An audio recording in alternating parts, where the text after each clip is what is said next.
Special cooking হাউজের পক্ষ থেকে আমার সকল ভিউয়ার্সকে আমি ওয়েলকাম জানাচ্ছি। আজ তৈরি করে দেখাচ্ছি খুব মজার একটা রেসিপি, আর সেটা হচ্ছে ঝাল চিতই।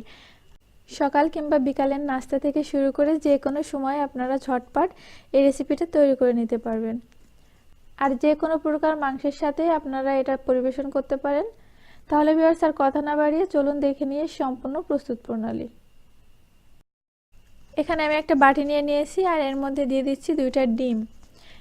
আর এর সাথে দিয়ে দিচ্ছি 1 টেবিল চামচ পরিমাণ ধনেপাতা কুচি, 1 টেবিল চামচ পরিমাণ কাঁচা লঙ্কা, আর দিয়ে দিচ্ছি 2টা ছোট সাইজের পেঁয়াজ কুচি করে কেটে, আর সাথে দিয়ে দিচ্ছি স্বাদমতো লবণ। সবকিছুকে এবার খুব ভালো করে একটা এক বিটার দিয়ে বিট করে নিচ্ছি। তো এখানে ঝাল আর লবণ এর দুটো আপনারা আপনাদের টেস্ট অনুযায়ী দিবেন।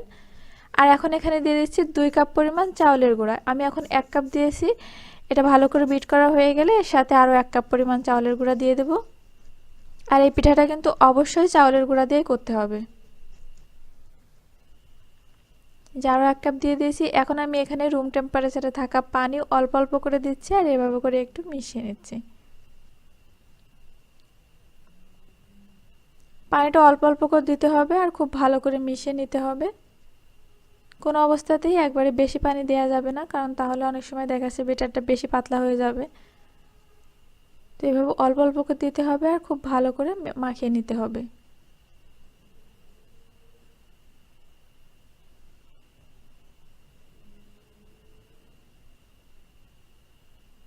এটাকে এরকম করে বারবার করে নেড়েচেড়ে দেখতে হবে যে এটার ঘনত্ব কেমন আছে। তো সম্পূর্ণ ব্যাটারটা তৈরি করতে আমার এখানে পানি লেগেছে 1 কাপ, সাথে আরও 1/3 কাপ পানি নিয়েছি। টোটাল আমার 1.13 কাপ পানি লেগেছে এখানে। তো আপনাদের এর থেকে একটু কম বা বেশি লাগতে পারে। এখন আমি এখান থেকে কিছুটা অংশ আরেকটা বাটিতে উঠায় নিচ্ছি, কারণ একটা অংশ আমি টোটাল সাদা রাখবো আর একটা আরেকটু কালার হবে। এর জন্য এখানে আমি সামান্য একটু হলুদের গুঁড়া দিয়ে দিয়েছি, এটা পরিমাণ মতো দিতে হবে। এরপর এটাকে এভাবে মিশিয়ে নিচ্ছি। তো আপনারা চাইলে একটা কালারও রাখতে পারেন, আবার 2টা কালারও করতে পারেন। এখন চুলায় আমি একটা প্যান বসিয়ে দিয়েছি মিডিয়াম হিটে।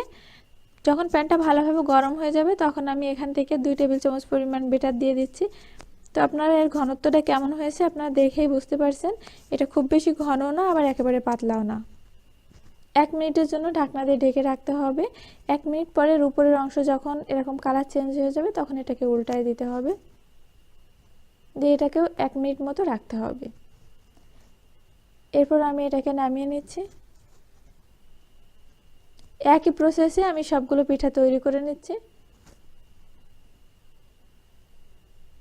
আর এটা এরকম মাঝখান বরাবর দিলে এটা চারিদিকে সমানভাবে ছড়িয়ে যাবে এবং পিঠাগুলো গোল হবে, যার কারণে কিন্তু পিঠাগুলো দেখতেও সুন্দর হবে। খুবই কম সময়ের মধ্যে কিন্তু সবগুলো পিঠা তৈরি করে নেওয়া যায়। এখন পরিবেশনের জন্য সবগুলোকে আমি একটা প্লেটে সাজিয়ে নিচ্ছি। আশা করছি আমার আজকের ভিডিও আপনার ভালো লেগেছে। যদি ভালো লেগে থাকে তাহলে অবশ্যই একটা লাইক দিবেন, ভিডিওটা শেয়ার করবেন, আর আমার চ্যানেলের মজার সব রেসিপি পেতে চ্যানেলটিকে অবশ্যই সাবস্ক্রাইব করবেন, আর নোটিফিকেশন অন করতে পাশে থাকা বেল আইকনটিতে অবশ্যই একটা ক্লিক করে দিবেন।